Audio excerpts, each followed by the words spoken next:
Okay, third है ना, तीसरा तीसरा लेक्चर है ना।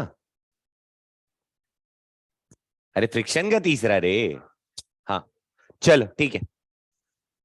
क्या चीज? बस खत्म होने वाला है, हो जाएगा इस वीक में, हो जाएगा।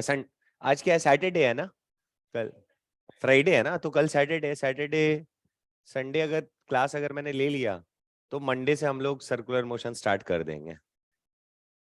हाँ हाँ, तो एनएलएम पढ़ ली यार, पढ़ तो लिया यार अब तो। हाँ हाँ, तो अब तो खत्म होने की कगार पे आ गया यार, मैक्सिमम चीजें पढ़ चुके हैं भाई। क्या चीज? अरे टेस्ट देना है रे, 4-5 भी बने बहुत है, कोई दिक्कत नहीं है, बनना चाहिए बस, चलो। हाँ पे आएगा आएगा। अबे पौधा लगाते हो तो उसी दिन निकल जाता है फल, सीजनल भी लगाते हो तो 3 महीने समय लगता है। क्यों बे, नहीं लगता? लगता है ना। चलो ओके ओके। तो कल हम लोगों ने पीसीएमबी चाय वाला बनाया था एक तो, मशीन याद है क्या? कहानी याद है? बढ़िया। चलो। हाँ हाँ, जनरल स्टोर खोलने का हमने कल व्यवस्था बना लिया था। तो मैं तुमसे कुछ सवाल पूछता हूं और मुझे उसका जवाब देना, ठीक? जरा देखो। अरे पुष्पुस, तू एसी ठीक करता रहेगा रे। वैसे ही बाहर यूरोप में बहुत डिमांड है इसका। हाँ? अबे तुम हंस रहे हो? अरे भैया, जितना हम लोग यहाँ महीने में कमाते हो उतना लोग हफ्ते में कमाता है। जैसे एक मेरी फ्रेंड है, तो ऑस्ट्रेलिया में नर्स है ना, तो उन लोग को वीकली पेमेंट मिलता है, और उन लोग को मतलब 40 घंटे काम करने होते हैं एक हफ्ते में, आवरली रहता है। हाँ, टोटल 40 आवर्स का ही काम रहता है ना। तो क्या 800 की पता नहीं कितना, मतलब इंडियन करेंसी में तकरीबन 1 लाख के आसपास उसका हफ्ते का बनता होता है ना। तो मैंने कहा नहीं नहीं नहीं नहीं, हफ्ते का जो पेमेंट आता है उसका वो 1 लाख के आसपास आता है। 4 लाख करे यार। लेकिन मजे नहीं है ना, वहां फिर खर्च भी उसी हिसाब से, मजे तब है यहाँ आके जब ऐश करे तब। वही वही तो घड़ी लाके दी थी ये, महंगा वाला। चलो देखो, ये फॉसिल नहीं है, टॉमी है। चलो देखो, ठीक है, अगली बार बोले यार कुछ और लेके आ जाना यार, है ना।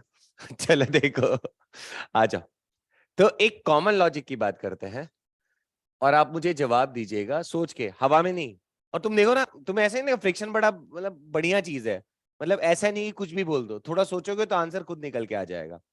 तो अगर मैं तेरे से पूछूं बच्चा कि मान लो एक जनरल फॉर्मूला बनाते हैं, इसका यूज पड़ेगा।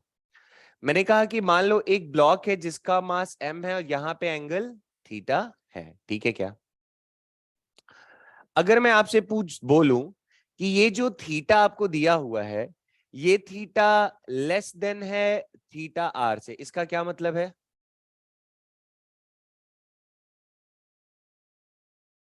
ये जो एंगल है ये थीटा आर बच्चा क्या था? सर एंगल ऑफ, बोलो रे, रिपोज। अगर एंगल ऑफ रिपोज से अगर ये एंगल कम है, तो क्या ये तय है कि ये ब्लॉक नीचे नहीं सरकेगा? एंगल ऑफ रिपोज क्या होता था, उसके जस्ट बाद ब्लॉक सरकेगा, है ना। यानी ये भी बढ़िया रेस्ट में पड़ा हुआ होगा कि नहीं होगा? पक्का क्या? अब अगर मैं आपसे ऐसे ही पूछता कि बच्चा एक बात बताओ, सोच के बताएगा। मान लो मैं कहूं कि मैं इस पे कोई फोर्स एफ लगा के, ध्यान से बताना, इस पे अगर मैं कोई फोर्स एफ लगा के मूव कराना चाहता हूं ऊपर की तरफ, क्या चाहता हूं मैं? एफ मैक्सिमम, ताकि ये जो ब्लॉक है वो, अब बोलोगे सर यहां एफ मिनिमम की बात क्यों नहीं कर रहे हो? बोलो बोलो, मिनिमम क्यों नहीं बोल रहा हूं मैं यहाँ पे, एफ मैक्सिमम ही क्यों बोल रहा हूं? सर वो तो पहले ही से रुका हुआ है, तो मिनिमम फोर्स क्या लगाओगे रोकने के लिए? रोक नहीं रहे। इस बार मैं जैसे समझना, जैसे इससे पहले हमने जो सवाल बेटा यहाँ करा था, शायद इसमें हमने लगाया था कि मिनिमम फोर्स रोकने के लिए, ये बैलेंस करा था ना ऐसे करके। हाँ, तो अब यहाँ पे देखो दो स्टेटमेंट मैं बना सकता हूँ, जरा ध्यान से देखना। मैं आपसे ये पूछूं, क्वेश्चन देखना, सेंस बताना अलग निकल रहा है कि सेम निकल रहा है। F minimum to move a block, F minimum to move a block upward, ठीक है। Minimum force to move a block upward minimum force, ये चलाना नहीं है, मतलब कम से कम कितना फोर्स लगाना पड़े कि ये ऊपर चल जाए, चला नहीं है, चलाना नहीं है। या फिर आप बोल दो जस्ट अबाउट टू मूव, समझ गए क्या? Just about to move. ठीक, अब पकड़ना जा रहा चीजों को। तो अब बताओ, या फिर इसी स्टेटमेंट को मैं अगर ऐसे बोलूं, F maximum to move a block, move a block नहीं, जस्ट अब F maximum to just move up, just move, just move समझ पा रहे हो? मूव नहीं करेगा, जस्ट अबाउट टू मूव लिख दो, जस्ट अबाउट टू मूव। क्या ये दोनों एक ही, ये दोनों स्टेटमेंट क्या एक ही सेंस को रिप्रेजेंट कर रहा है? चेक करके देखो तो, सोच के हवा में नहीं, सोच के बताओ, क्या ये दोनों स्टेटमेंट एक ही बात को बोल रहा है क्या? चेक करो।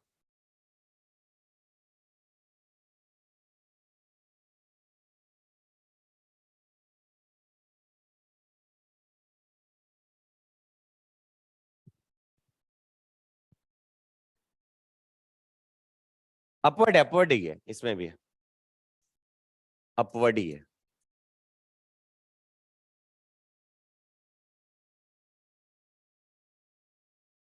क्या दोनों लाइन एक ही चीज बोल रहा है क्या? सेंस वही ना, दोनों तो आगे ही बढ़ाना चाहता है, पकड़ पाए क्या? बोला कम से कम फोर्स ऊपर बढ़ाना, तो हमारी टेंडेंसी किधर की है? रोक नहीं रहे बच्चा, ये नहीं सवाल पूछा मैंने। मिनिमम, यहां पे ये सवाल नहीं बन सकता था कि फाइंड मिनिमम फोर्स टू, किस लिए? ताकि ये ब्लॉक रेस्ट पे रहे। यहां पे ये सवाल नहीं बन सकता था, एफ मिनिमम टू, क्या लिख दूं उसको मैं, हाँ, to avoid, avoid sliding of mass M. ये सवाल बन ही नहीं सकता था। क्यों नहीं बन सकता था, पकड़ पा रहे हो क्या? क्योंकि ये ऑलरेडी रेस्ट पे है रे बाबा। क्यों? सर ये जो एंगल आपने दे रखा है ना, ये एंगल एंगल ऑफ रिपोज से कम है। अरे एंगल ऑफ रिपोज से ज्यादा होता तो इसके पास टेंडेंसी होती है ना नीचे स्लाइड करने की, कर जाता ना स्लाइड। समझिए क्या? पर जब ये एंगल ऑलरेडी बोल दिया है कि एंगल ऑफ रिपोज से कम है, तो ये तो नीचे सरकेगा ही नहीं अभी। पक्का है क्या? तो ये सवाल तो बन ही नहीं सकता था, समझना दीजिए। लेकिन जो मैं यहां पे पूछ रहा हूं कि minimum to move a block upward, यानी मेरी टेंडेंसी किधर की तरफ है? कम से कम कितना फोर्स लगाएं कि ये ऊपर जाए, तो मेरी टेंडेंसी इसको किधर चलाने की है? तो अब जरा पकड़ो फर्स्ट केस। ठीक, फर्स्ट केस, सर ये ब्लॉक ऐसे, और आप चाहते थे कि एफ मिनिमम, जिसके लिए ये ब्लॉक जो है वो ऊपर की तरफ जाए, बरोबर है कि नहीं? तो अगर ये ब्लॉक के पास टेंडेंसी है, जरा टेंडेंसी को पकड़ा करो ना, किधर की तरफ टेंडेंसी है, क्योंकि जिधर की तरफ टेंडेंसी होगी मूव करने की, उसके ठीक अपोजिट में क्या लगेगा? फ्रिक्शन लगेगा कि नहीं? तो अगर टेंडेंसी है ऊपर की, तो इस पे फ्रिक्शन फोर्स किधर लगेगा? समझ गए क्या? और एक एक वो यूनिवर्सल वाला mg का, बोलो यार, mg का साइन वो तो नीचे लग ही रहा होगा ना, मूव तो नहीं कर रहा है ना। तो अब बैलेंस कर दो इसको, क्या लिखे इक्वेशन बोलो?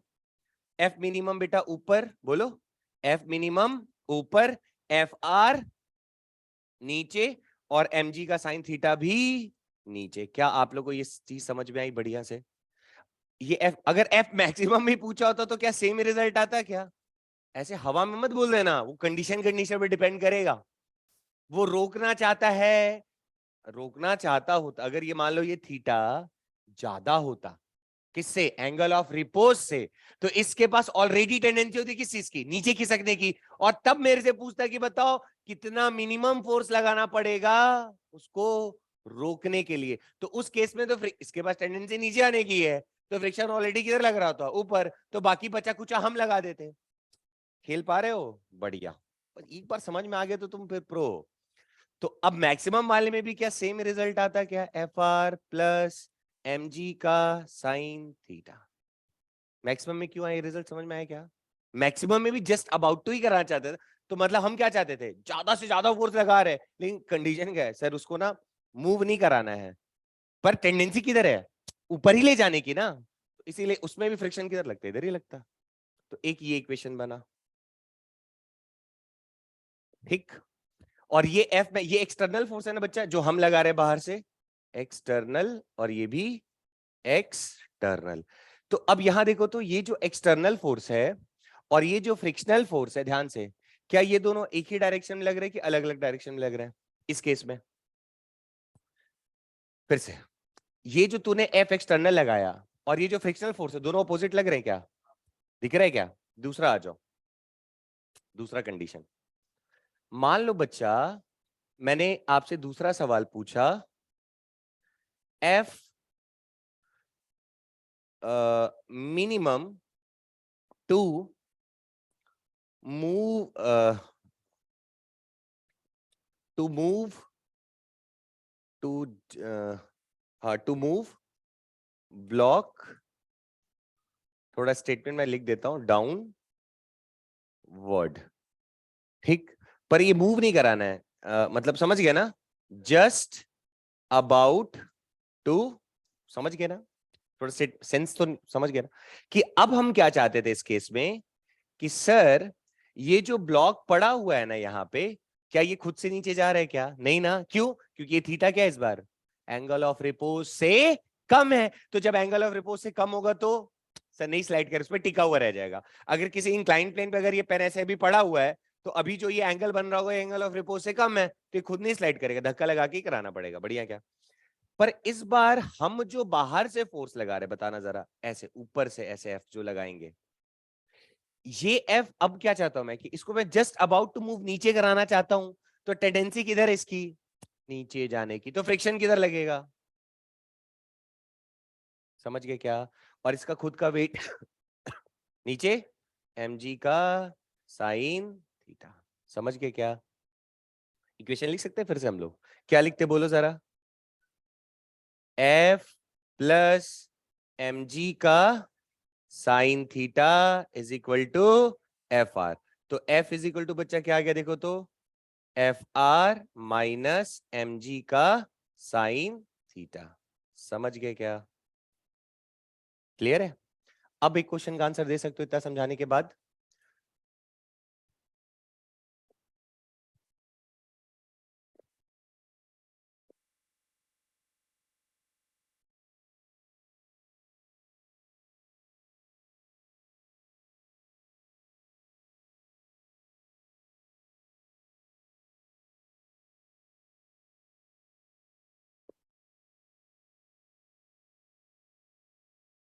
यहां पे ये ध्यान से पढ़ना, ध्यान से पढ़ना, कॉन्सेप्ट है, सोचना, पढ़ो। A block of mass m is inclined is on an inclined plane of angle theta. The coefficient of friction between the block and the plane is mu, and tan theta is greater than mu. इसका मतलब क्या हुआ?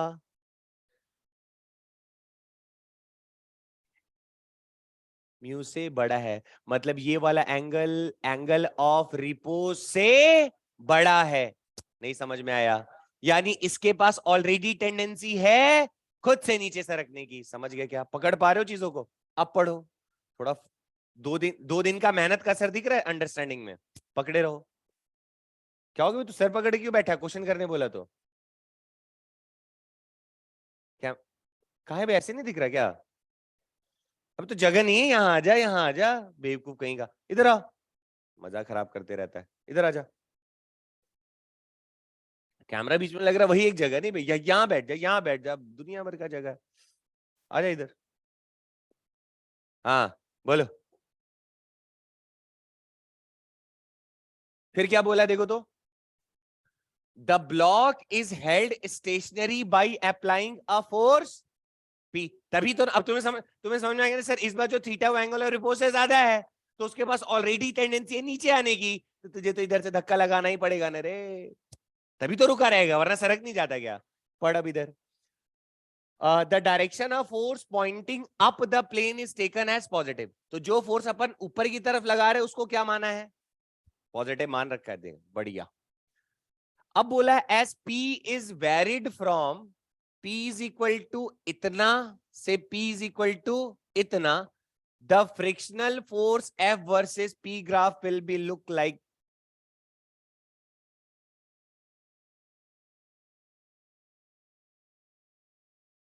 पढ़ो। अच्छा एक बात बताओ, आ जाओ इधर। पहला कंडीशन लेते हैं, हमने ऐसा अभी निकालना सीखा था बट मैं फिर से दिखाता हूं। अगर यहां पे एक ब्लॉक एम है और ये वाला जो एंगल है बेटा अगर greater than angle of repose है, तो क्या इसके पास खुद की टेंडेंसी है नीचे लगने की कि नहीं? बोलो, है कि नहीं? नीचे है ना अभी। तो सर इधर क्या लग रहा होगा? mg का साइन थीटा, पक्का। फ्रिक्शनल फोर्स किधर लग रहा होगा और हम किधर लगा रहे हैं? समझ गए क्या? इसको किस में रोक के रखने के लिए। तो देखो तो इक्वेशन कैसा बन रहा है, देखो इक्वेशन बताओ। तो एफ भी ऊपर, एफ आर भी ऊपर, और नीचे क्या लग रहा है? mg का साइन थीटा। तो F इज इक्वल टू क्या बना देखो तो? mg का sine theta minus F R. तो mg का साइन थीटा और एफ आर को क्या लिखेंगे बच्चा? माइनस म्यू टाइम्स mg का कॉस थीटा। देखो तो यही चीज लिखा हुआ है क्या? अरे mg कॉमन ले लो, साइन थीटा माइनस। अब एक बात बताओ, इस पहले वाले सिचुएशन में जब हम उसको नीचे गिरने से बचा रहे हैं अभी, तो इस सिचुएशन में देखो तो F का भी डायरेक्शन इधर है और एफ आर का भी डायरेक्शन दोनों को ऊपर ही है ना। तो अब यानी F अगर पॉजिटिव तो एफ आर भी पॉजिटिव। पहला कंडीशन। ऐसे कोई ग्राफ है क्या इन इन चारों में जिसमें जो फोर्स लगा रहे हैं तो उसको किससे रिप्रेजेंट कर रखा है? P से। तो इसमें देखो तो P भी पॉजिटिव हो और फ्रिक्शन फोर्स भी पॉजिटिव, ऐसा कोई है ग्राफ इसमें P भी पॉजिटिव और फ्रिक्शन फोर्स भी पॉजिटिव?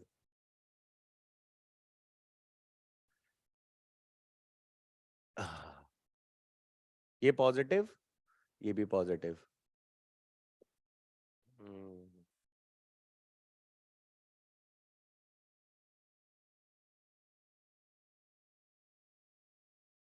हम्म, ये तो नहीं होगा। नहीं, ये पॉजिटिव, ये पॉजिटिव पॉजिटिव, फ्रिक्शन फोर्स भी पॉजिटिव। अच्छा दूसरा भी बना ही लेते हैं, है ना? देखो, ठीक। दूसरी बार वो फोर्स कितना हो गया? इतना हो गया। इसका मतलब समझ में आ रहा है क्या? पहले रोके हुए था, अब वो अब देखो ये इस ग्राफ में क्या बात है, जरा पकड़ने की कोशिश करिए। सर ये जो पी दिखा रहा है ना, ये फोर्स की वैल्यू ऐसे बढ़ते हुए है, बढ़ते हुए, समझ गए क्या? तो शुरुआत में तो तूने होल्ड करके रखा था, उसके बाद क्या कर रहा है तू? अगर और फोर्स बढ़ाते जाएगा तो तेरी टेंडेंसी अब इस ब्लॉक को किधर ले जाने की हो जाएगी? ऊपर। तो जरा पकड़ो, जरा पकड़ो। तो तुम बोलोगे सर ये रहा ब्लॉक, ठीक। अपन लगा रहे ऐसे करके फोर्स, और हमारी टेंडेंसी है किसको अब पहले रोकने की बात कर रहे थे ना, पर पहले तो रोक रहे थे। अब अगर मैं फोर्स को बढ़ाते जाऊंगा तो अब मेरी टेंडेंसी क्या हो जाएगी? उसको ऊपर ले जाने की ना। तो सर फोर्स इधर पकड़ो, और फ्रिक्शनल फोर्स तब किधर लगने लग पड़ेगा? इस तरफ लगने लग पड़ेगा क्या? और ये जो mg का साइन थीटा था वो तो नीचे ही लगेगा, पक्का है क्या? तो अब जरा बैलेंस करो तो तुम बोलोगे सर एफ ऊपर, एफ ऊपर, और mg का साइन थीटा नीचे, प्लस एफ आर। तो मतलब mg sine theta plus mu times mg cos theta. बना क्या? अब जरा चेक कर तो, इस वाले केस में बेटा क्या हो रहा है देखो तो। इस वाले केस में जब एफ ऊपर है तो एफ आर, और इस वाले केस में एफ ऊपर है तो एफ आर, और इस वाले में जब एफ ऊपर एफ आर नीचे। अब ऐसा कौन सा ग्राफ है? देखो इसमें, देखो पी पॉजिटिव में है कि नहीं है? देखो तो ये पॉजिटिव क्वांटिटी है ना रे बच्चा। तो फ्रिक्शन फोर्स भी देखो तो किस में है? अरे पॉजिटिव में है। उसके बाद इस वाले P1 वाले टाइम पे और P2 वाले टाइम देखो, P2 तो अभी भी पॉजिटिव है, लेकिन फ्रिक्शन फोर्स किस में चला गया? समझ गए क्या? इसमें भी उल्टा चल रहा है देखो। बट इस वाले में क्या देखो तो, P1 जब पॉजिटिव था तो F कैसा था? ये तो गलत हो गया ना। और अब सर और इस वाले में देखो तो P2 पॉजिटिव है और F2 कैसा है? जबकि हमसे क्या बोला था कि ऊपर वाले को क्या लेना है? ये लाइन पढ़ो। The direction of force pointing up the plane is taken as. देख रहे हो कैसे टेक्निकल टाइप से पूछा है? थोड़ा सा अंडरस्टैंडिंग तो आ गया, पेन भी नहीं चलाना पड़ेगा। तो तुम ये एहसास किए रहोगे कि हाँ सर चल कैसे रहा है। तो फ्रिक्शन में ऐसे नहीं चलता एकदम, मतलब इसे एनएलएम पढ़ते थे अपन तो मस्त नॉर्मल देखते थे, पट पट पट पट कर देते थे। बट इसमें चीजों को थोड़ा समझना है, अंडरस्टैंड करना है, फिर करना है। तो इसमें बहुत अच्छे क्वेश्चन दिए, आराम से देखो सारे बनेंगे, ठीक है। बढ़िया। ये आया ना रे, कैसी हवा में आ गया, बहुत बढ़िया।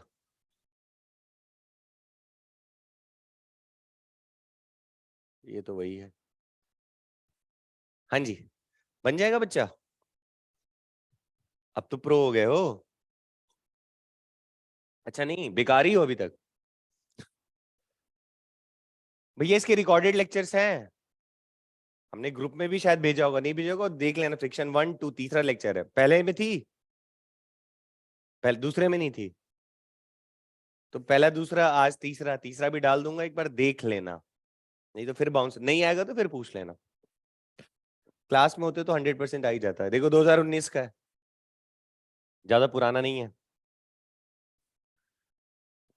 क्या हुआ, हम लोग डर गए क्या यार? अबे बोलिए, पढ़ो पहले क्वेश्चन को। A block kept on a rough inclined plane as shown in the figure remains at rest up to a maximum force 2 Newton. इसका मतलब ज्यादा से ज्यादा आप 2 न्यूटन का फोर्स नीचे की तरफ लगा रहे हो। ज्यादा से ज्यादा यानी टेंडेंसी हमारी किधर है अभी इसको, तो फ्रिक्शन किधर लग रहा होगा, पकड़ पा रहे हो कि नहीं? बोल दिया है ना टेंडेंसी। अच्छा, फिर क्या बोला है, तब भी ये किसमें रहता है, रेस्ट में। पर इस यहां पे जो वर्ड लिख दिया ना, मैक्सिमम फोर्स 2 न्यूटन डाउन, यानी हमने मैक्सिमम शब्द बोल के क्या इंश्योर कर दिया कि भैया टेंडेंसी उसकी, क्योंकि आप उससे जस्ट आगे करो तो आगे चल जाएगा, यानी टेंडेंसी उसकी किस चीज की, आगे बढ़ने की है। बढ़िया। The maximum external force up the incline plane that does not move the block is 10 newton. इसका मतलब नीचे से जब अपवर्ड डायरेक्शन में आप मैक्सिमम 10 लगा रहे हो तो भी ये उसके जस्ट बाद मूव कर जाएगा। यानी जब नीचे से लगा रहे हो तो टेंडेंसी किधर है उसकी, ऊपर जाने की, तो फ्रिक्शन फोर्स किधर, नहीं पकड़ पाए। चलो आराम आराम से करते हैं। बोलना, पहला सिचुएशन लेते हैं, ये इंक्लाइन प्लेन बच्चा, चलो बताना, आप लोग खुद बोलो तो कॉन्फिडेंस आएगा। तो यहां पे एक ब्लॉक रखा हुआ है और बोलता है कि आप इस पे ना मैक्सिमम 2 न्यूटन का फोर्स जब नीचे लगाओगे तो भी ये किस में रहेगा, तो टेंडेंसी इसके पास किधर है अभी, नीचे जाने, क्योंकि हमने मतलब ज्यादा हम लगा रहे हो, समझ गए ना? पक्का।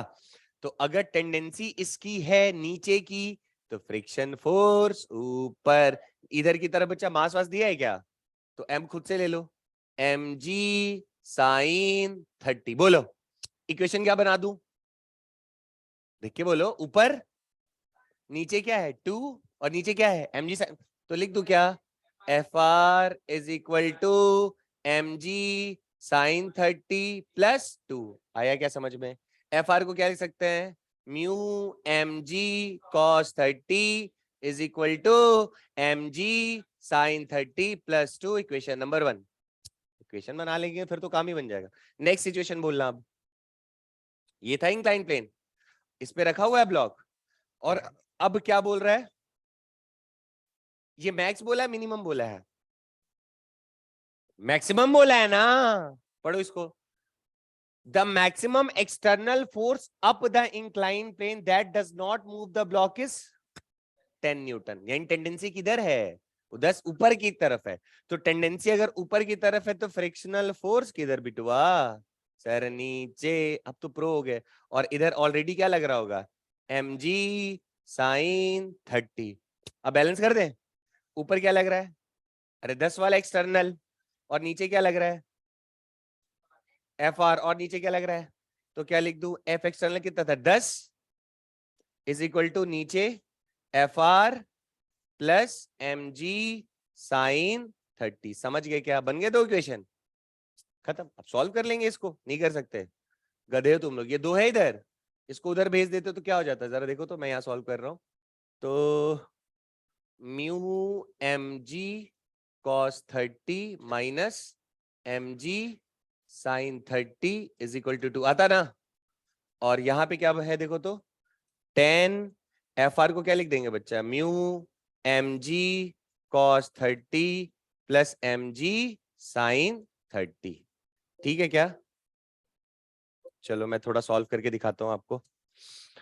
ओके, म्यू का वैल्यू वैल्यू नहीं दिया है ना, चलो तो ऐसे ही रहने दो। तो ये हो गया म्यू, मैं कुछ स्टेप आगे तक कर देता हूँ। म्यू एम जी और कॉस 30 बेटा कितना है, cos 30 कितना होता है √3/2, तो यहां लिखा है √3/2 माइनस mg sin 30 बेटा कितना होगा 1/2 इज इक्वल टू 2। आया क्या? बढ़िया है ना। अच्छा, और यहां क्या था देखो तो, इज इक्वल टू 10, यहां लिख दिया हमने म्यू mg cos 30 बेटा कितना होगा √3/2, और यहां sin 30 था ना, तो ये कितना हो जाएगा प्लस mg/2। दिख रहा है क्या? ये ऐड करने पे ये वाला खटखट चला जाएगा। अच्छा, पूछा गया है क्वेश्चन में वैसे? अच्छा, म्यू ही निकालना है। अच्छा, कचाक खचाक, अरे ऐसे कटेगा ना दोनों को जोड़ोगे, तो ये म्यू एम जी √3/2, और यहाँ क्या है म्यू mg √3/2, दिख रहा है क्या? तो अगर दोनों को जोड़ेंगे तो क्या हो जाएगा 2 mu mg √3/2 is equal to 12, sorry, इसको दे दो इक्वेशन नंबर 3। ठीक है बच्चा, ऐसा है ना। उसी तरह आप अब इन दोनों को सब्ट्रैक्ट कर दो, तो इन दोनों को अगर आप सब्ट्रैक्ट करोगे ना, पहले ऐड करा तो ये इक्वेशन बना, और दोनों को अगर सब्ट्रैक्ट करते तो क्या बनता, बोलो जरा।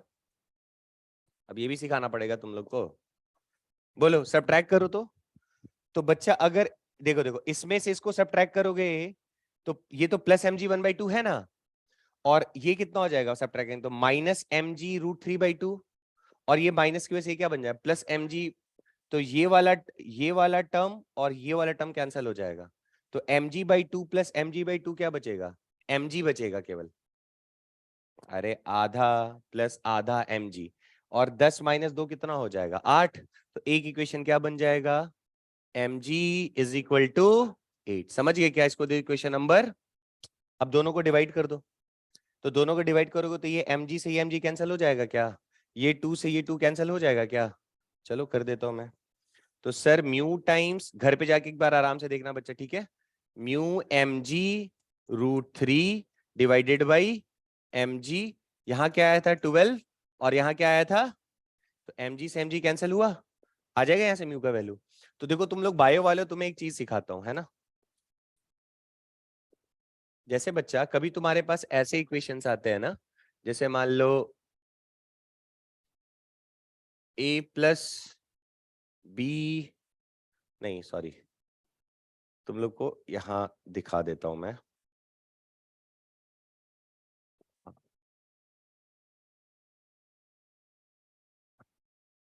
देखो फाइनल इक्वेशन जो आया था वो आया था हमारे पास mg cos 30 minus mg sin 30 is equal to 2 mu mg, क्या है एक सेकेंड, म्यू mg cos 30, मैं फिर से कर दे रहा हूं जरा ध्यान देना, minus mg sin 30, mg sin 30 is equal to 2, यही था ना। और दूसरा क्या था mg cos 30 plus mg sin 30 is equal to 10 mu mg cos 30 plus mg sin 30 is equal to 10, है ना। देखो आपको ज्यादा परेशान नहीं होना है। अब आप देखो तो इस इक्वेशन में ना दो ही वेरिएबल हैं बच्चा, एक m है और एक म्यू है, दिख रहा है क्या, यही दो तो हैं। अरे m भी नहीं पता है, बाकी थीटा तो दिया हुआ है, ये 2 और 10 तो दिया हुआ है। तो आप चाहते तो उसको ऐसे भी कर सकते थे कि आप बोलते कि सर इसमें से m का वैल्यू निकाल लो, दूसरे में पुट कर दो। पर हम यहाँ पे मुझे दिखाई दे रहा है कि सर ये देखो ना, यहाँ म्यू mg cos 30 प्लस में है, और यहाँ भी mg cos 30 ये भी किस में है प्लस में है, और यहाँ mg sin 30 और यहाँ भी mg sin 30, तो दोनों में एक ही जैसा आ रहा है ना। तो ऐसे वाले जब कभी इक्वेशन मिले ना, तो एक बार ऐड कर दिया करो और एक बार, समझ गए क्या? तो सर उससे फायदा क्या हो रहा है, तो अगर आप इसको ऐड करोगे बच्चा, तो आपको दिखेगा कि ये और ये कैंसिल होकर क्या बना दिया 2 म्यू mg cos 30, बना कि नहीं बना, अरे mu mg cos 30 plus mu mg cos 30, ये वाले कैंसिल हुए, और ये क्या बना दिया 12 बना दिया कि नहीं बना दिया, समझ गए क्या? ध्यान रखना, थोड़ा स्मार्ट बनना।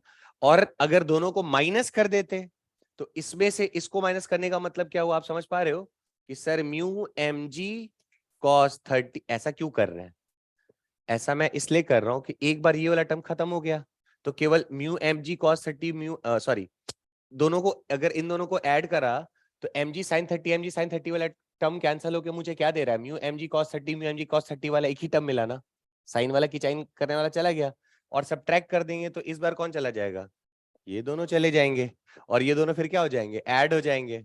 समझ गए क्या, देखो मैं कर दिया, mu M G cos 30 plus M G sine 30, इसमें से किसको माइनस कर दो, ये वाले को, mu M G cos 30 minus M G sine 30, और 10 माइनस 2 बेटा इधर क्या हो जाएगा 8, दिखा क्या, इस माइनस की वजह से ये क्या बन जाएगा माइनस, और ये क्या बन जाएगा प्लस, समझ गए क्या, तो माइनस और माइनस कैंसिल होता, और प्लस प्लस क्या बन जाएगा, देखो तो एम जी साइन 30, अरे दो ठो ना, एक ये और एक ये वाला, इज इक्वल टू कितना आ गया 8 आया। तो अब देखो तो अब ये mg की साइन कर रहा था ना, मेरे को म्यू चाहिए था ना, और इस वाले में भी क्या आ रहा है mg आ रहा है ना, तो दोनों को डिवाइड कर देंगे। समझ गए क्या, देखो तुम स्मार्ट बन जाओगे, आज तुम्हें ऐसा दिखा तो अगली बार तुम्हें जरूरत पड़ेगी तुम कर सकते हो, और नहीं तो हमारे लिए थोड़ा टफ हो जाता। हम क्या करते, एक और तरीका जो हमें पहले से आता है, तो आप बोलते कि सर इसमें से ना एक काम कर लो, m की वैल्यू निकाल लो और m की जगह लाके दूसरे में पुट कर दो, तो थोड़ा लेंदी हो जाएगा। तो कभी अगर इस टाइप का दिखे एक जैसा एक जैसा, ऐड माइनस करके निपटा लिया करो, ठीक है। आगे बढ़ सकते हैं ना, थोड़ा गणित भी सिखा दिया मैंने आपको। हाँ जी बच्चा, ये भी हो जाएगा। वो 18 का था, ये 19 का था, वो भी 19 ही था, 19 12 Jan 1, अच्छा ये 9 तारीख का था। चलो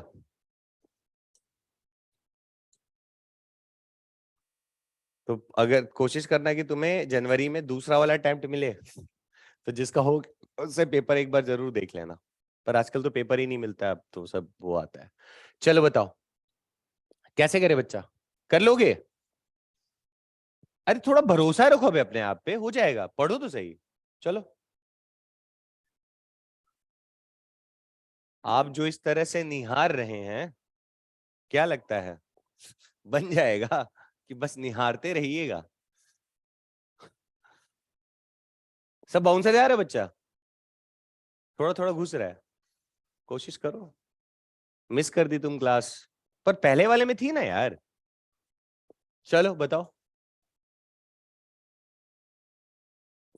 क्वेश्चन समझ में आया कि नहीं, आंसर तो छोड़ दो। A block of mass 10 kg is kept on a rough inclined plane as shown in a figure, ठीक है। A force of 3 Newton is applied on the block, 3 Newton लगा रहे हैं।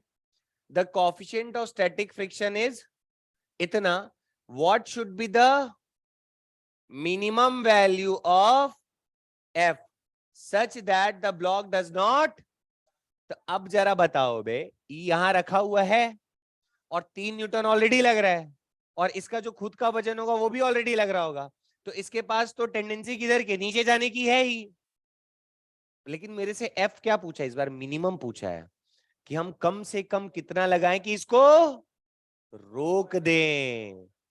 तो जब इसका वजन नीचे लग रहा होगा और 3 न्यूटन का फोर्स ऑलरेडी नीचे लग रहा होगा, तो फ्रिक्शन वाला तो ऊपर लग ही रहा होगा ना। लेकिन सुनो, अगर यहीं पे मुझसे पूछता कि हम मैक्सिमम फोर्स लगाएं अपवर्ड टू अवॉइड स्लाइडिंग, तो इसके पास फिर टेंडेंसी किधर की हो जाती, ऊपर की, तो फ्रिक्शन किधर लग जाता। पकड़ पा रहे हो सवाल को, फिर से देख लो कितना मजेदार है, थोड़ा बस सोचने पे ही गेम है। यहां क्या बोला देखो तो, what should be the minimum value of force, minimum पूछा है, मतलब हम क्या चाह रहे हैं कि भैया तू खींच, अरे 10 जो 10 है इधर, तो ये 10G का साइन 30 तो बेटा ऑलरेडी लग रहा होगा, और जो 3 न्यूटन जिसने लगा ये भी लग रहा होगा, और मैं ऐसे खड़े होके देखूंगा, अच्छा जब तुम लोग एफर्ट लगा रहे हो तो एक तो फ्रिक्शन ऊपर लग ही रहा होगा। अरे बोलो, आई बात समझ में क्या। तो अब जो बचा खुचा होगा फ्रिक्शन से, जो मतलब अब ये दोनों मान लो ये 10 होता है, ये 3 है, तो 10 3 13, मान लो फ्रिक्शन 2 का होता तो 2 तो ऊपर ऑलरेडी कैंसिल कर रहा होता, तो मैं तो केवल 11 से पकड़ लेता ना उसको। ऐसा मैं क्यों बोल रहा हूं, क्योंकि यहां सवाल में क्या लिखा हुआ है, मिनिमम वैल्यू ऑफ फोर्स।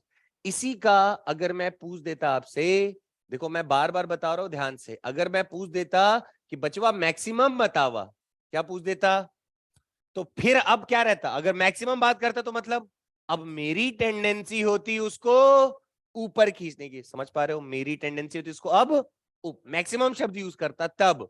तो तुम क्या बोलते कि सर अगर आपके पास टेंडेंसी हो गई इसको ऊपर खींचने की तो फ्रिक्शन किधर पलटी मार देगा, समझ गए क्या।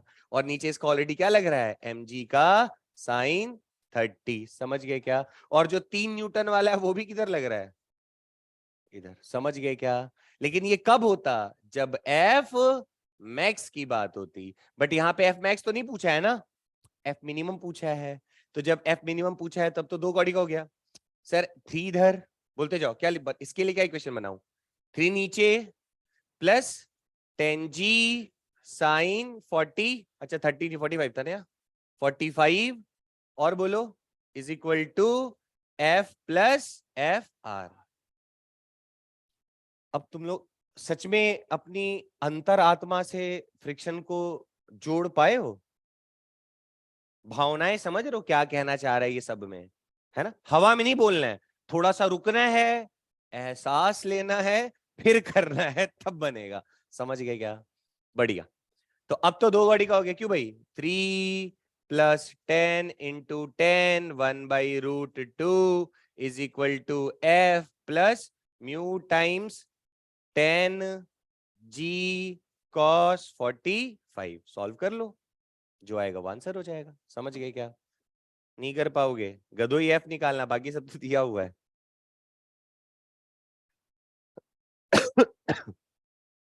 चलो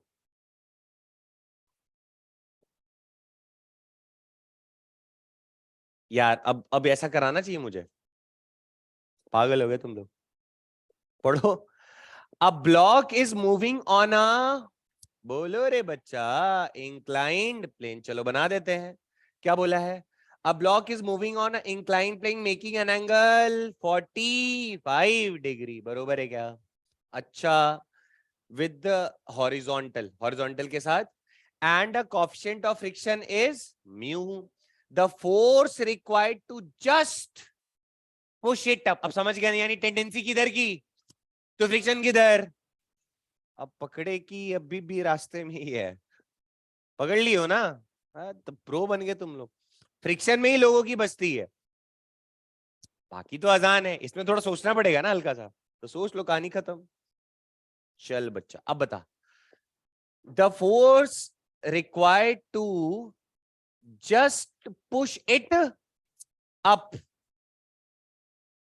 the inclined plane is 3 times the force required to just prevent it from, समझ में आ रहा है क्या, नहीं, मतलब यहां पे पकड़ना, इसको दो दो पार्ट में, मैं 2 पार्ट में आपको दिखाता हूं। हाँ, the force required to just push it up the inclined plane is 3 times the force required to just prevent it from sliding. If we define n is equal to 10 mu, then n is, ये तुम्हारे से मजे ले रहा है, थोड़ा समझना, solve करना खुद से, मैं थोड़ा समझा देता हूँ। जस्ट प्रिवेंट इट मतलब समझ में आता है क्या बच्चा, अगर यहाँ पे एक m मास का ब्लॉक रखा हुआ, यहाँ 45 डिग्री है, अगर हम जस्ट प्रिवेंट, ये देखो पहले बनाते हैं जस्ट प्रिवेंट वाला केस, तो जस्ट प्रिवेंट वाले केस में क्या होगा कि सर ये नीचे आना चाह रहा होगा mg साइन 45 से, और फ्रिक्शन फोर्स ऑलरेडी ऊपर लग रहा होगा, क्यों भाई, नहीं ऐसा ना, तो हम इस पे अब बस क्या कर रहे हैं, जस्ट प्रिवेंट करने के लिए, फ्रिक्शन तो ऑलरेडी ऊपर लग रहा होगा ना, तो बाकी बचा खुचा अपन लगा देंगे ना नीचे से, समझ गए क्या, ये वाला एफ, तो ये वाला एफ, इस केस में ये एफ को कैसे लिखेंगे बताओ, एफ ऊपर प्लस एफ आर ऊपर is equal to M G sine 45, समझ गए क्या, और ये वाला एफ इज इक्वल टू फिर क्या हो जाएगा, M G sine 45 minus F R, समझ गए क्या। लेकिन और ये वाला लाइन देखो तो, the force required to just push it up, तो जब तुम बोलोगे सर पुश इट अप वाले केस में, अब टेंडेंसी इसकी जो है वो ऊपर की है, तो फ्रिक्शन फोर्स नीचे और नीचे और कौन लग रहा होगा, mg का sin 45। तो अभी अभी अभी जो तुम फोर्स लगा रहे हो वो इस वाले फोर्स, लाल वाला फोर्स दिख रहा है क्या, इस वाला फोर्स, यहाँ पे F नहीं, ये कितना है 3F। नहीं समझे, पढ़ो इधर।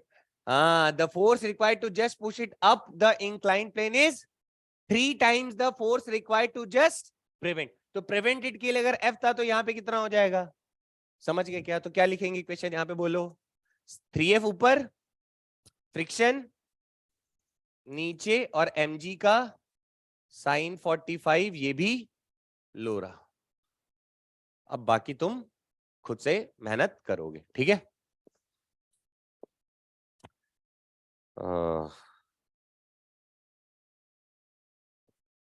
हाँ जी, चलो ट्राई करो। एडवांस का सवाल था किसी जमाने का।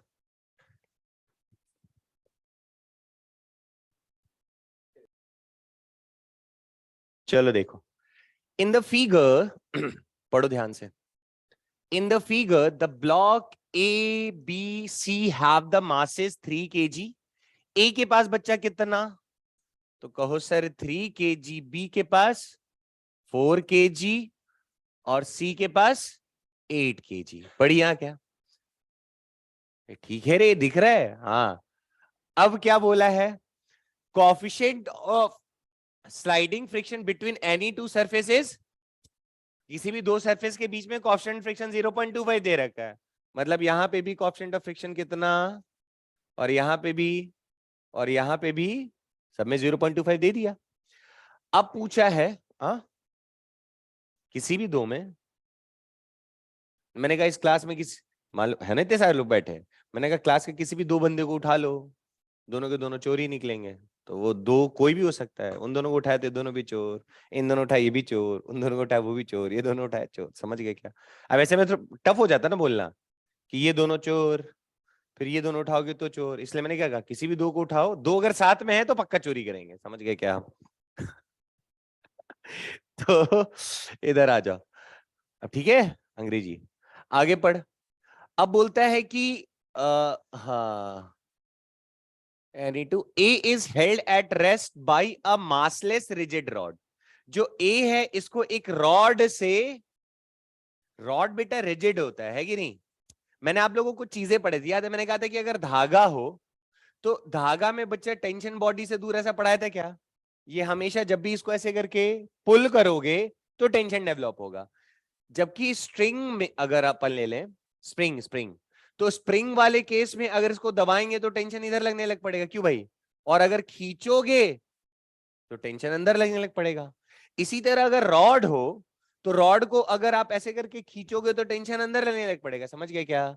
और रॉड को ऐसे दबाने की कोशिश करोगे तो टेंशन इधर लगने लग पड़ेगा, ठीक। बट स्ट्रिंग में ऐसा नहीं होता, धागा है ना रे, खींच ही सकता है। अब धागा तुम्हारे पैसे बांध के गले में तेरे समझ रहे हो ना, रस्सी से फेंक के ऐसे धक्का देंगे तो चांद पे चला जाएगा क्या, अखी दे तो समझ गए क्या। लेकिन रॉड से निपटा सकते, क्यों बे, गोला बनाया, रॉड ऐसे पकड़ रखते हो, ऐसे करूँ तो भी फील होगा, ऐसे करूँ तो भी फील होगा, स्प्रिंग बांध के करूँ तो खींचेगा तो भी फील होगा, आगे करूंगा तो भी फील होगा, पर धागे में ऐसा नहीं होगा ना। समझ गए क्या। तो यहां, और ये मासलेस बोला था, मास नहीं है इसके पास। अब देख हाँ, फाइंड द फोर्स एफ, ठीक है, आगे क्या है, is held at the rest by massless rigid rod fixed to the wall while B and C are connected by a light flexible cord passing around the fixed frictionless pulley। एक मतलब एक cord ऐसे connected है। Find the force F necessary to drag C, मतलब C को drag कराना है, ठीक है। Drag C along the horizontal surface to the left, left की तरफ लेके जाना बच्चा विद अ कांस्टेंट स्पीड। एक कांस्टेंट स्पीड समझ में आता है क्या। अरे कांस्टेंट स्पीड मतलब क्या, एक्सेलरेशन हुआ जीरो, और कहीं एक्सेलरेशन हुआ जीरो होगा तो इधर लगने वाला फोर्स इधर वाले के, क्यों भाई पड़ेगा। एक्सेलरेशन जीरो कब होगा, या तो बॉडी रेस्ट पे हो, तो रेस्ट पे होगा तो भी इधर लगने वाला फोर्स इधर के बराबर होगा।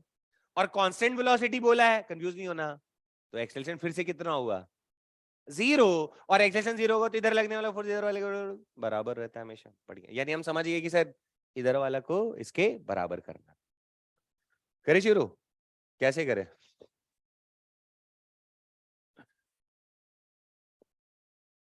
जरा इसको समझने की कोशिश करते हैं। सोच सोच, कुल मिला के मुझे यही देखना है ना कि एफ आगे लग रहा है, तो कितने इधर बैठे हैं जो इसको अपोज कर रहे हैं। नहीं समझ में आया? इसी को खींचना है ना बच्चा, तो यही देखेंगे ना कौन से वाले हैं जो पीछे अपोज कर रहे हैं, दोनों फोर्स को बराबर रख देंगे, समझ गए क्या? एफ की वैल्यू आ जाएगी।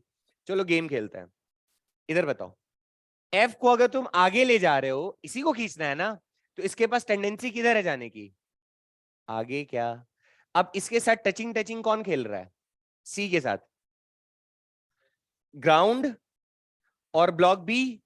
तो अगर ग्राउंड पे तुम देखोगे तो ग्राउंड जो रहेगा वो इस पे फ्रिक्शनल फोर्स इस तरफ लगाएगा, टेंडेंसी आगे ना यार, तो फ्रिक्शनल फोर्स इस तरफ रहेगा क्या? इसको F1 नाम दे दूं क्या? बढ़िया। टेंडेंसी आगे, तो ब्लॉक सी पे फ्रिक्शनल फोर्स किधर रहेगा? इस तरफ लगेगा। बढ़िया। ये ब्लॉक बी है, इसके पास टेंडेंसी किधर है? आगे जाने की।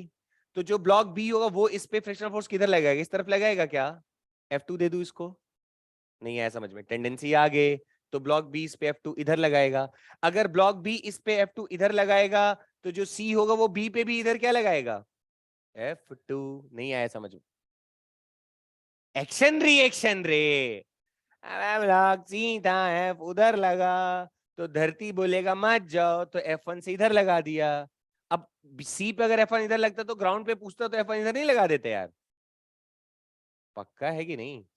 और सी के साथ बी कनेक्टेड है, और सी पे फोर्स लगा के टेंडेंसी आगे की है, तो बी वाला जो होगा वो इस पे इधर फ्रिक्शन फोर्स लगाएगा, उसको क्या नाम दे दिया? F2। तो अगर सी पे बेटा F2 लग रहा है, तो एक्शन रिएक्शन से बी पे F2 इधर लग जाएगा क्या? मजे मजे से। बढ़िया क्या? थोड़ा और देख,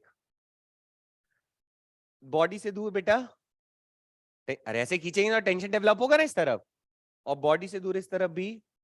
आराम से देखते चलो। अब एक बात बताओ बेटा, ये ऐसे अगर इसकी टेंडेंसी इस तरफ जाने की है, तो बी के पास टेंडेंसी किस तरफ जाने की है? नहीं आया समझ में? अरे धागा से कनेक्टेड है ना यार, तो इसके इसके पास टेंडेंसी आगे बढ़ने की, तो इसके पास किधर है? आया क्या? तो अब अगर इसके पास बी के पास टेंडेंसी आगे जाने की है, तो देखो, दिख रहा है क्या? आगे जाने की है, तो जो अगर ऐसे भी सोचा होता हमने कि सर बी के पास टेंडेंसी आगे जाने की, तो सी वाला बी को रोक रहा होता। देखो तो F2 लग रहा है ना ऑटोमेटिकली, इधर से भी देखा, बी के पास आगे टेंडेंसी, तो जो सी वाला वो होगा वो बी पे किधर फ्रिक्शन फोर्स लगाता? इधर आ रहा है ना इधर, तो बी वाला सी पे फिर किधर लगाता? इस तरफ। देखो पहले ही आ चुका है ना F2 जो इनके बीच का था। अब इसके साथ और कौन कनेक्टेड है? ए है ना। बी के पास टेंडेंसी किधर जाने की है? इधर की तरफ, राइट। तो अगर इसके पास राइट जाने की है, तो जो ब्लॉक ए वाला होगा वो इसके ऊपर फ्रिक्शन फोर्स किस तरफ लगाएगा? इस तरफ। इसको बोल दूं क्या F3? पक्का क्या? तो अगर ब्लॉक बी पे लग रहा है फ्रिक्शन फोर्स F3 इधर, और कौन लगा रहा है? ए वाला लगा रहा है ना, तो एक्शन रिएक्शन से बी वाला ए पे फ्रिक्शन फोर्स किधर लगेगा? इस तरफ। आया क्या समझ में? देख लो आराम से। तो अब बताओ यहां पे क्या होगा बच्चा? ये ब्लॉक इधर जाना चाहेगा, तो इस रॉड को ऐसे दबाएगा ना, तो इस पे टेंशन मान लो मैंने कह दिया टी डैश, तो ये टी डैश इस तरफ लग रहा होगा। बताओ यहां तक में कोई दिक्कत है क्या?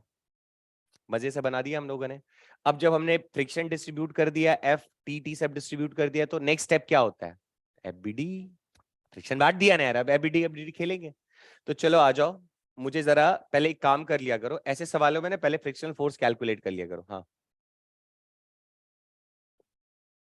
अरे हाँ, sorry sorry sorry sorry sorry, rod को प्रेस कर रहे हैं ना बच्चा, तो टेंशन इस तरफ, रॉड को प्रेस हो रहा है तो टेंशन इस तरफ। अब इतना करने के बाद अब हम क्या दिमाग लगाएंगे? सर एफबीडी बनाने का है, ठीक है क्या? तो चलो एफबीडी बनाने की कोशिश करते हैं। और ये कांस्टेंट वेलोसिटी से जा रहा है, और ये जो ब्लॉक ए है बच्चा, ये क्या आगे बढ़ेगा क्या? देख फ्रिक्शन फोर्स ब्लॉक ए पे ये जो F3 लग रहा है, ये F3 वाला आगे लेके जाने की कोशिश करेगा, बट ये रॉड तो फिक्स है ना, तो इधर लगने वाला TF3 के बराबर होगा कि नहीं होगा? पक्का। चलो, तो अब जरा हम यहाँ पे इक्वेशंस लिखने की कोशिश करते हैं। सबसे पहले जरा इन फ्रिक्शन फोर्सेस को निकाल लेते हैं ना। ये F3 था, कौन कौन सा? अब जरा वैल्यू बताना मुझे। F3 कितना होगा? ये फ्रिक्शन फोर्स है, F3 कितना होगा बोलो? म्यू टाइम्स, यार बताया था ना फ्रिक्शन फोर्स निकालना लास्ट क्लास में, भूल गए?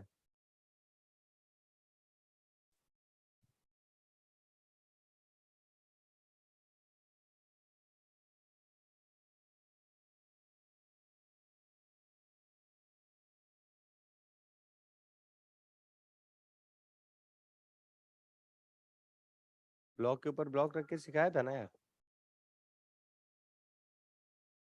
ये तो सिखाए ही थे। एक सेकेंड, कहाँ गया, ये कुछ सिखाया था क्या, जुगाड़, कि जब अगर यहाँ का निकालना है तो इसको एंड, जब यहाँ का निकालना है तो इस पूरे को सिस्टम मान के, भूल गए क्या, जब यहाँ का निकालना हो तो इस पूरे को सिस्टम, सिखा चुका हूं। थोड़ा पढ़ा करो बे घर जाके, तब तो फटफट करोगे बेवकूफो। चलो, तो अब बताओ, तो अगर मुझे F3 निकालना हो तो बोलिए, F3 के लिए क्या कर दूं, म्यू टाइम्स कितना है बेटा, 0.25, n कितना है, टेंशन नहीं है ना अब तो, अरे इसका मास कितना था 3, n ऊपर 3 से नीचे, तो 3 मतलब 30, तो ये कितना हो जाएगा इनटू, कितना आ गया, आया क्या। उसी तरह यहां पे क्या लग रहा है, ये F3 हो गया, F2 निकालो, F2 कितना 0.25 इंटू n, अब इसका दोनों का मास ना, इसका कितना था 3, इसका कितना था 4, 4 3 7 70, तो 0 पॉइंट इसको कर दू इंटू 70, तो कितना हो जाएगा,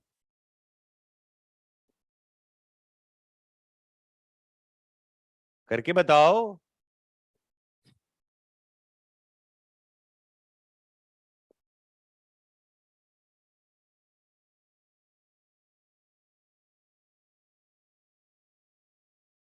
आता है, अबे गधो 7 से मल्टीप्लाई कर लिया करो, 7 पचे 35, 5 3 7 दूनी 14, 17, ठीक है क्या।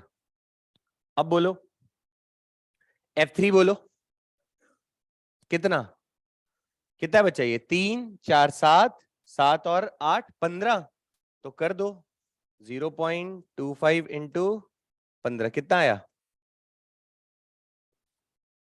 37.5 न्यूटन आया क्या, फ्रिक्शन निकल गया है ना सबका। अब आ जाओ एफबीटी, बारी बारी से बनाते हैं, जगह नहीं बचा।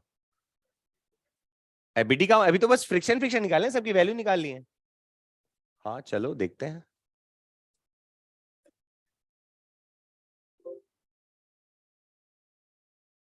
चलो बताना मुझे। हाँ जी,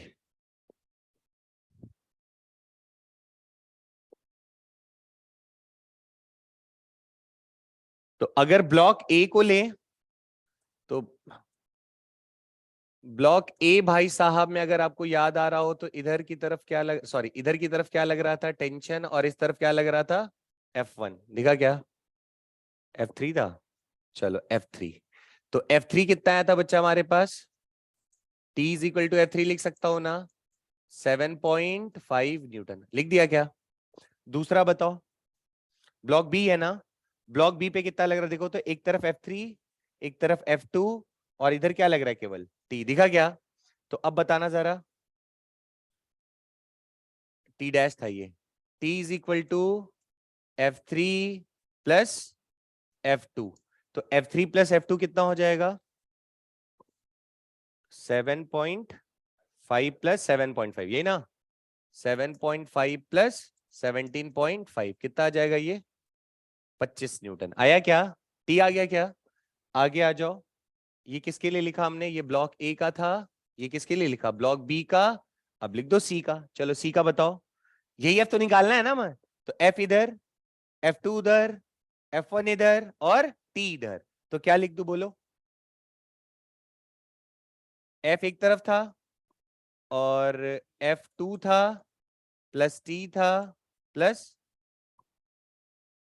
F1 प्लस F1, यही था ना। F2 की वैल्यू बेटा कितनी आई थी 17.5, तो 17.5 प्लस T की वैल्यू कितनी आ रखी है 25, और F1 कितना आ रखा है 37.5, कितना आया, ये हो गया तुम्हारा, इसको दे दो तो 18, जोड़ के बताओ।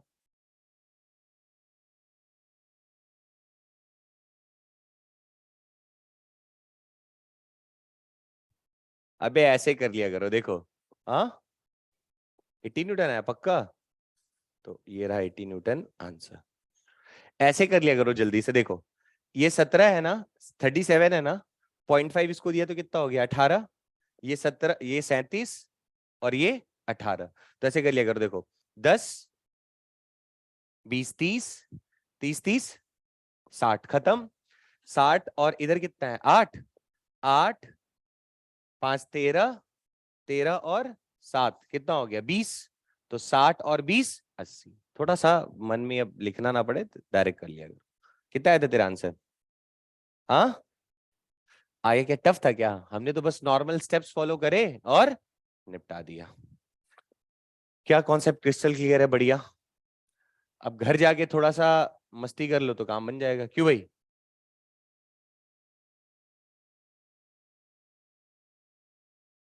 चलो एक होमवर्क आप लोग के लिए। क्यों भाई? तो क्या करना है आज? अरे आज का प्लान क्या है? मतलब घर जाके क्या करोगे? मस्ती है? क्यों नहीं पढ़ सकते हो? चार देख लेना, क्लास खाली रहेगा, जो क्लास खाली रहेगा उसमें घुस के पढ़ लेना। वैसे जनरली खाली रहता है, बीच में 1 घंटा बस नहीं खाली रहता है, जब 11th का मैथ्स और बायो का क्लास होता है। तो आप अपना टाइम टेबल देख लेना, मैथ्स बायो अगर होगा तो उस टाइम नहीं, उस टाइम भी खाली रहता है, एक क्लासरूम तो खाली रहता है, फोर्थ वाला हमेशा ही खाली रहता है, फोर्थ वाला खाली रहता है। चलो मिलते हैं फिर किसी दिन।